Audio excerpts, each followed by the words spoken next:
నమస్తే, నేను మీ యష్మిత. ETV life ఆధ్యాత్మిక ఛానల్ జీవన యోగ కార్యక్రమానికి మీ అందరికీ స్వాగతం.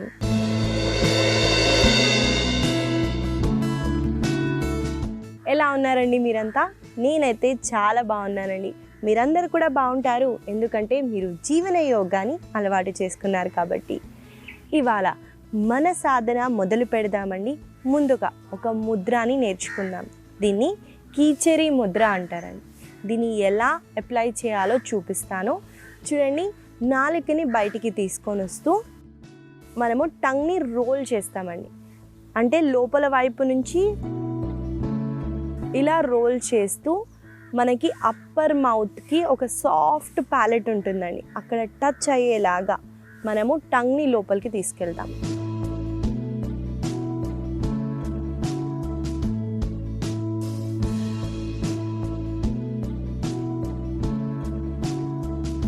ఇలా మనము ముద్రనైతే అప్లై చేస్తామండి. అప్లై చేసిన తర్వాత కొంచెం సేపు ఐస్ క్లోజ్ చేస్తూ మనము ఉజ్జయి బ్రీతింగ్ కానివ్వండి లేదా యోగిక్ బ్రీతింగ్. ఉజ్జయి బ్రీతింగ్ అంటే మనం కొంచెం కన్స్ట్రక్ట్ చేసి ఆ ప్యాసేజ్ నుండి శ్వాసని తీసుకోవటం వదలటం అన్నది చేస్తామండి. మనకి లైట్గా సౌండ్ కూడా వస్తుంది. మీకు ఒకవేళ ఇది కుదరకపోయినా డీప్ ఇన్హేల్ డీప్ ఎక్స్హేల్ చేయండి. నాతో పాటు మనం కలిసి కొన్నిసార్లు చేద్దాము. ఆ తర్వాత ఈ ముద్ర చేయటం వల్ల ఎలాంటి లాభాలు ఉన్నాయో కూడా తెలుసుకుందాం.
మీకు స్లైట్గా ఇరిటేషన్ ఉంటే థ్రోట్ని రిలాక్స్ చేసి మళ్ళీ అప్లై చేస్తూ డీప్ ఇన్హేల్ ఎక్స్హేల్ చేయండి.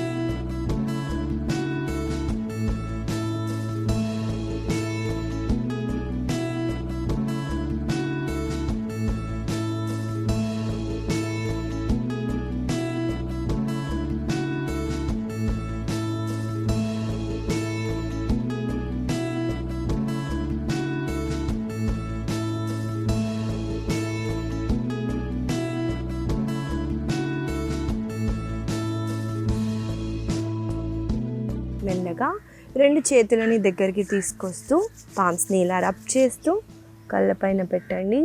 వార్మ్నెస్ని ఫీల్ అవుతూ ఒక బ్యూటిఫుల్ స్మైల్తో ముందుగా మీ చేతులని చూస్తూ కళ్ళని తెరవండి. ఇదండి కీచరీ ముద్ర. దీనివల్ల మన టోన్ అన్నది సాఫ్ట్గా అవుతుందండి. చాలామందికి టోన్కి రిలేటెడ్ ఇష్యూస్ ఉన్న, వాయిస్ బయటికి రాకపోయినా ఈ ముద్రని అప్లై చేయొచ్చు. స్పిరిచువల్గా ఎవాల్వ్ అవ్వాలన్నా, మనకి అబ్డామినల్ రీజియన్లో ఫ్యాట్ని తగ్గించటానికి, అలాగే మైండ్ని క్లియర్ చేయడానికి ఈ ముద్ర చాలా బెనిఫిషియల్గా ఉంటుందండి. వీటన్నిటిలో ముఖ్యంగా నేను అన్నది స్పిరిచువల్గా ఎవాల్వ్ అవ్వడానికి.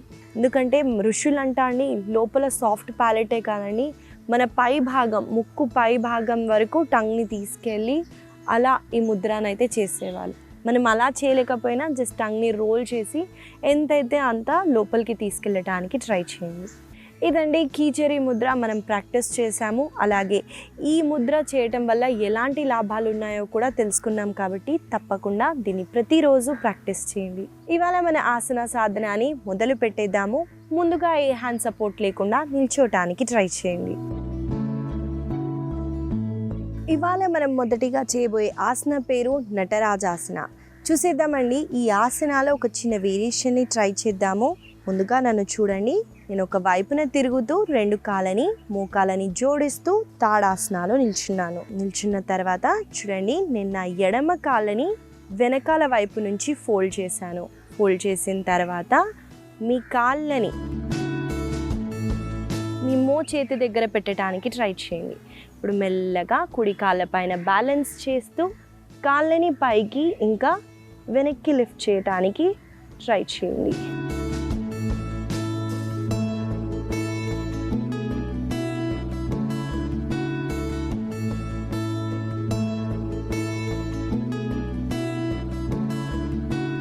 స్లోగా హ్యాండ్ని లెగ్ని రిలాక్స్ చేయొచ్చు. ఇదండి నటరాజాసన. నటరాజాసన ఒక బ్యాలెన్సింగ్ ఆసన అండి. కాబట్టి మనకి ఫోకస్ కాన్సన్ట్రేషన్ని పెంచుతుంది. అలాగే గుర్తుపెట్టుకోవాల్సిన పాయింట్, మనం ఒక పాయింట్ పైన గేజ్ చేస్తూనే ఆసనాన్ని చేయాలి. ఈ ఆసన చేయటం వల్ల మనం లెగ్కి ఈ భాగంలో అలాగే వెనకాల కంప్లీట్గా మనకి స్ట్రెచ్ అయితే జరుగుతుందండి.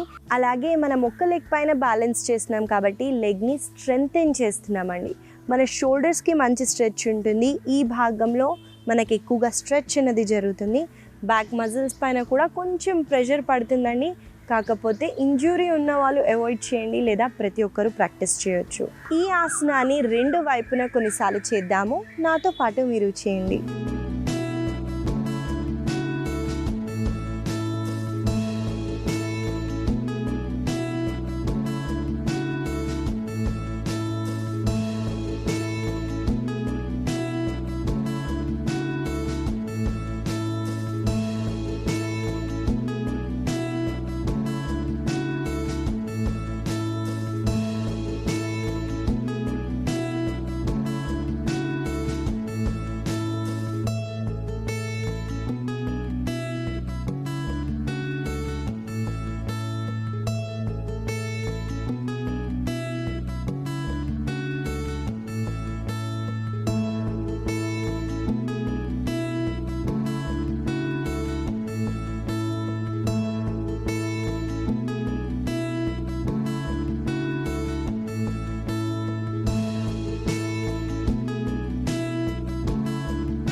స్లోగా హ్యాండ్ని లెగ్ని రిలాక్స్ చేయొచ్చు. ఇదండి నటరాజాసన. ఈ ఆసన వల్ల కలిగే లాభాలని చెప్పాను. అలాగే ఎలా చేయాలో కూడా అలైన్మెంట్ చూసామండి. మీకు మీ కాళ్ళని మోచేతుల దగ్గర పెట్టడం కష్టంగా ఉంటే జస్ట్ లెగ్ని హోల్డ్ చేసి కూడా లెగ్ని పైకి అలాగే వెనక్కి లిఫ్ట్ చేయడానికి ట్రై చేయండి. అలాగే తప్పకుండా ఈ ఆసనాన్ని మీ సాధనాలు యాడ్ చేస్తూ ప్రాక్టీస్ చేయండి. మనము తర్వాత ఆసన చేసే ముందు చాలామంది నన్ను అడిగే ఒక క్వశ్చన్ ఉందండి. ఏదైనా తిని మనము వర్కౌట్కి వెళ్తామండి. జిమ్కి వెళ్ళే ముందు ఏదైనా తిని వర్కౌట్ చేస్తాం. అలాగే వాకింగ్ పొద్దున లేచి అలానే చేయొద్దు, ఏదైనా తిని వాక్ చేయాలి లేదా మజిల్ పోతుంది అంటారండి. కానీ యోగా సాధనకైతే స్టమక్ ఎంటీగా ఉండాలండి. కాబట్టి మనము ఎర్లీ మార్నింగ్స్ కానివ్వండి, సాయంత్రం వేళల్లో మాత్రమే యోగాని ప్రాక్టీస్ చేస్తాము. కాబట్టి గుర్తుపెట్టుకొని ఒక 2-3 అవర్స్ మీరు ఏదైనా తిన్నా కూడా 2-3 అవర్స్ తర్వాతనే మీరు యోగా సాధనాన్ని చేయండి. దానివల్ల మనకి ఇంకెక్కువ ఇంపాక్ట్ అయితే ఉంటుంది. మనము తర్వాత చేయబోయే ఆసన పేరు బద్ధకోణాసన. ఈ ఆసనాలో వేరియేషన్స్ని చూపిస్తానండి. ముందుగా బద్ధకోణాసన చాలా మందికి తెలుసండి. యోగా సాధనలో చాలా బేసిక్ ఆసన బద్ధకోణాసన. ఈ ఆసన చేయటం వల్ల ఆడవాళ్ళకైనా మగవాళ్ళకైనా ఇన్ఫర్టిలిటీ ఇష్యూస్ ఉన్న, ఆడవాళ్ళకి PCOD PCOS ఉన్న, మెన్స్ట్రుయేషన్లో మనకి క్రాంప్స్ ఎక్కువై పెయిన్ ఎక్కువ అయినా కూడా మనం దీన్ని ప్రాక్టీస్ చేయొచ్చండి. అలాగే ఇది ఒక మంచి హిప్ ఓపెనింగ్ ఆసన కాబట్టి చూసేద్దామండి ఈ ఆసనాలో వేరియేషన్ని. నేను ఒక వైపున తిరిగి చూపిస్తాను, చూడండి. ముందుగా సుఖాసన నుంచి లెగ్స్ని స్ట్రెచ్ చేయండి. స్ట్రెచ్ చేసిన తర్వాత 2 కాళ్ళ అరికాలని జోడిస్తూ మీరు ఎంత అయితే అంత దగ్గరికి పెట్టడానికి ట్రై చేయండి. వన్స్ ఈ పొజిషన్కి వచ్చిన తర్వాత వేరియేషన్ని చూడండి. మెల్లగా 2 చేతులని వెనక్కి తీసుకెళ్తూ చేతు వేళ్ళు మీ వైపునే ఫేస్ చేయాలండి. శ్వాసని తీసుకుంటూ సీటు భాగాన్ని పైకెత్తండి.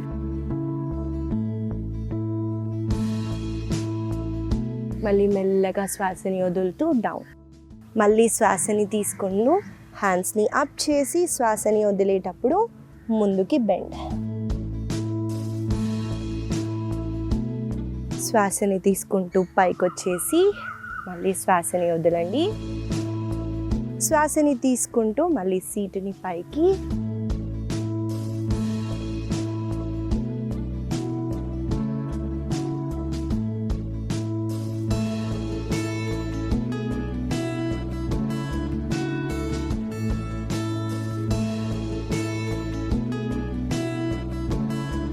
చూసారు కదండి, వేరియేషన్ని చూపించాను. మనం కలిసి ఈ ఆసనాన్ని ప్రాక్టీస్ చేద్దాము. ముందుగా మనము వ్రిస్ట్ పైన వెయిట్ పెడుతున్నామండి, కాబట్టి వ్రిస్ట్ ఇంజురీ ఉన్న, షోల్డర్ ఇంజురీ ఉన్న వాళ్ళు అవాయిడ్ చేయండి. అలాగే మనం ముందుకి బెండ్ అయ్యేటప్పుడు మనకి బ్యాక్ పెయిన్ ఉన్న, సివియర్ బ్యాక్ పెయిన్ ఉంటే అవాయిడ్ చేయండి, లేదా మీకు మైల్డ్ పెయిన్ ఉంటే ఫార్వర్డ్ బెండింగ్ చేయొచ్చు. మనము కలిసి ఈ ఆసనాన్ని కొన్నిసార్లు ప్రాక్టీస్ చేద్దాము. నాతో పాటు మీరు చేయండి.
మెల్లగా పైకి వచ్చేసి హ్యాండ్స్ని, ఆ తర్వాత లెగ్స్ని రిలాక్స్ చేయండి. ఇదండి బద్ధకోణాసన. ఈ ఆసనాలో మనం బ్యాక్ బెండింగ్ చేసామండి. హ్యాండ్స్ని మనం వెనక్కి పెట్టి సీటుని పైకెత్తే ప్రాసెస్లో మనకి మంచి బ్యాక్ బెండింగ్ అన్నది జరుగుతుంది. దానివల్ల వ్రిస్ట్ ఇంకా షోల్డర్స్ మనకి మంచిగా స్ట్రెంగ్తెన్ అవుతున్నాయండి. గ్లూట్స్ని కూడా మనం దగ్గరికి చేసి స్క్వీజ్ చేస్తాం కాబట్టి గ్లూట్స్ని టోన్ చేస్తుంది. అలాగే ఫార్వర్డ్ బెండింగ్ ఆసన చేయటం వల్ల మనకి ఎక్కువగా ప్రెషర్ అన్నది అబ్డామినల్ రీజియన్లోకి జరుగుతుంది. కాబట్టి బ్లడ్ సర్క్యులేషన్ ఇంప్రూవ్ అయ్యి మనకి ఇంకెక్కువ బెనిఫిట్స్ అయితే ఉంటాయి. ఈ ఆసనాలో బ్యాక్ బెండింగ్ అలాగే ఫార్వర్డ్ బెండింగ్ 2 కలిపి నేను చూపించానండి. మీరు కూడా తప్పకుండా ఈ ఆసనాన్ని వేరియేషన్తో యాడ్ చేస్తూ ప్రాక్టీస్ చేయండి. మనము తర్వాత చేయబోయే ఆసన పేరు అర్ధశలభాసన. చూసేద్దామండి ఆసన ఎలా చేయాలో. ఈ ఆసన చేయటానికి ముందుగా మన పొట్ట వైపున పడుకోవాలి. కాబట్టి నేను ఆ పొజిషన్కి వచ్చేస్తున్నాను, చూడండి.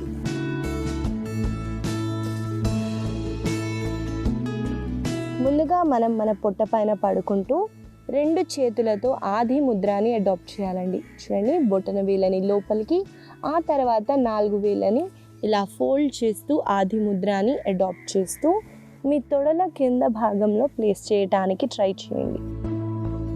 అలాగే చిన్ని మ్యాట్ పైన ప్లేస్ చేయండి. ఇప్పుడు శ్వాసని తీసుకుంటూ మీ కుడి కాళ్ళని మాత్రమే పైకెత్తండి.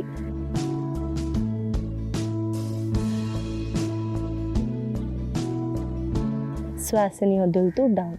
మళ్ళీ శ్వాసని తీసుకుంటూ ఎడమ కాళ్ళని ఈసారి పైకి లిఫ్ట్ చేయండి.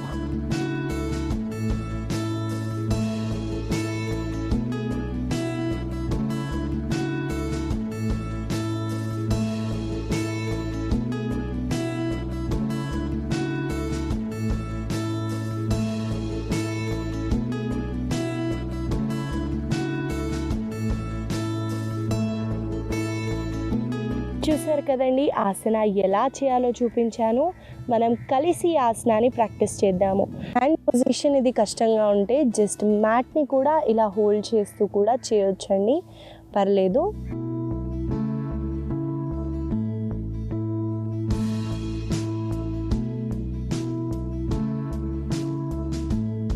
మనం కలిసి కొన్నిసార్లు ప్రాక్టీస్ చేద్దాము. నాతో పాటు మీరు చేయండి.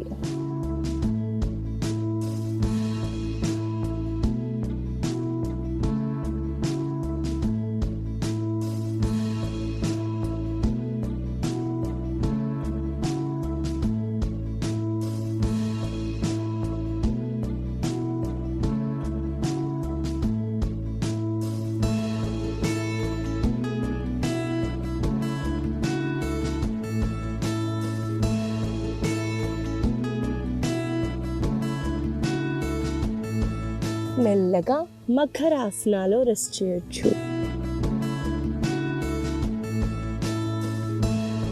మెల్లగా ఒకవైపున తిరుగుతూ సుఖాసనాలో కూర్చోండి.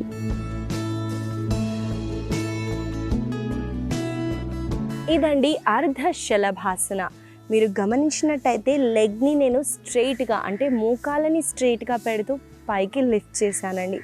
ఎక్కువ వరకు మనకి బ్యాక్ మీద ప్రెషర్ పడుతుంది, బ్యాక్ మజిల్స్ని స్ట్రెంథెన్ చేయటానికి. అలాగే లెగ్ని లిఫ్ట్ చేసేటప్పుడు కాళ్ళ కండరాలని మనము స్క్వీజ్ చేసి చేస్తామండి, దాన్ని స్ట్రెంథెన్ చేయటానికి. అలాగే లెగ్ అనేది ఈజీగా లిఫ్ట్ అవ్వదండి, మనకి ఈ మజిల్స్ కోఆపరేట్ చేస్తేనే లెగ్ అనేది అప్లిఫ్ట్ అవుతుంది. కాబట్టి ఇక్కడ మనకి పార్ట్లో స్ట్రెంథెన్ చేయడానికి చాలా ఉపయోగపడుతుంది ఈ ఆసన.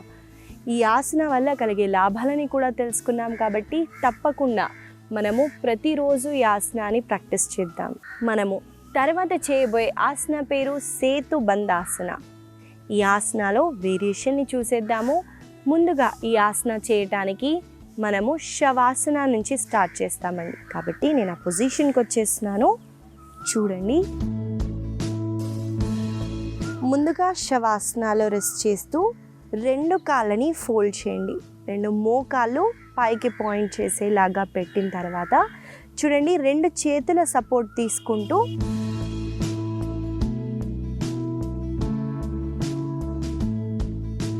రెండు చేతులని చూడండి నేను ఇలా ప్లేస్ చేశాను. అలాగే చేతులని బయటికి కాకుండా లోపల వైపున పెట్టడానికి ట్రై చేయండి. వన్స్ ఈ పోస్చర్లోకి వచ్చిన తర్వాత చూడండి, కుడి కాళ్ళని ఎడమ కాళ్ళని స్ట్రైట్ చేయండి.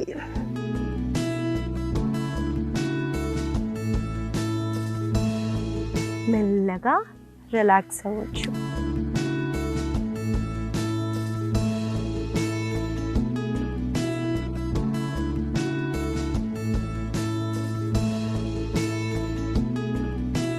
ఇదండి సేతుబంధాసన. ఈ ఆసనాలో మనము లెగ్స్ని స్ట్రైట్ చేయలేకపోతే లెగ్ని హోల్డ్ చేసి కూడా సీట్ని మాత్రమే పైకెత్తండి. ఇది కొంచెం అడ్వాన్స్గా మనం లెగ్స్ని స్ట్రెచ్ చేసామండి. మీకు కుదిరితే చేయటానికి ట్రై చేయండి. సేతుబంధాసన చేయటం వల్ల బ్యాక్ మజిల్స్ని స్ట్రెంథెన్ చేయొచ్చండి.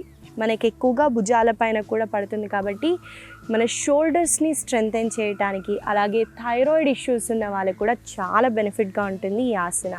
కాబట్టి మనం కలిసి ఇంకోసారి ఈ ఆసనాలు ఈ వేరియేషన్తో ప్రాక్టీస్ చేద్దాము. నాతో పాటు మీరు చేయండి.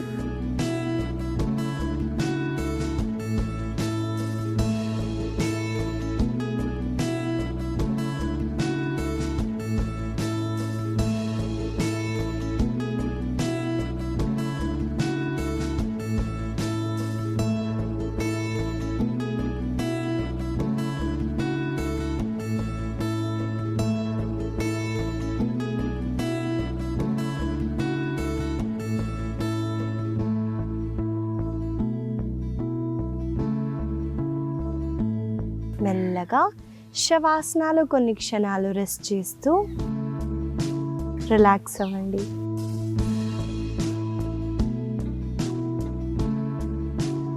మెల్లగా ఒకవైపున తిరుగుతూ సుఖాసనాలు కూర్చోండి.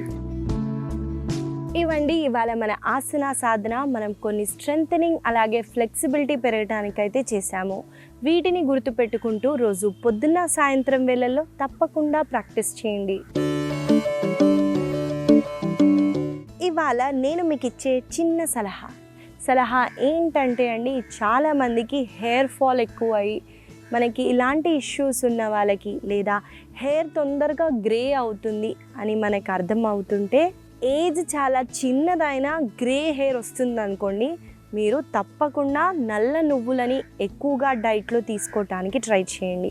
నువ్వులని జస్ట్ రోస్ట్ చేసి లడ్డు లాగానో చట్నీ లాగానో ఎలానో అలా ఆ రూపంలో ఆ నువ్వులని తీసుకోవటానికి ట్రై చేయండి. ఎందుకంటే మనకి నల్ల నువ్వుల్లో ఎక్కువగా కాల్షియం, జింక్, యాంటీ ఆక్సిడెంట్స్ ఎక్కువగా ఉంటాయి. హెల్దీ ఫ్యాట్స్ అంటే ఒమేగా ఎక్కువగా ఉంటుంది. ఇలాంటివి మనం కన్జ్యూమ్ చేయటం వల్ల హెయిర్ ఫాల్ అయ్యే వాళ్ళకి హెయిర్ మంచిగా గ్రోత్ అవుతుంది. అలాగే గ్రే హెయిర్ రాకుండా మనం త్వరగానే దాన్ని తగ్గించవచ్చండి. అలాగే మన గట్ హెల్త్ కూడా చాలా మంచిది కాబట్టి తప్పకుండా దీన్ని మీరు మీ డైట్లో యాడ్ చేయడానికి ట్రై చేయండి. ఈ చిన్న సలహా మీకు ఉపయోగపడుతుందని ఆశిస్తూ మళ్ళీ కలుద్దాం.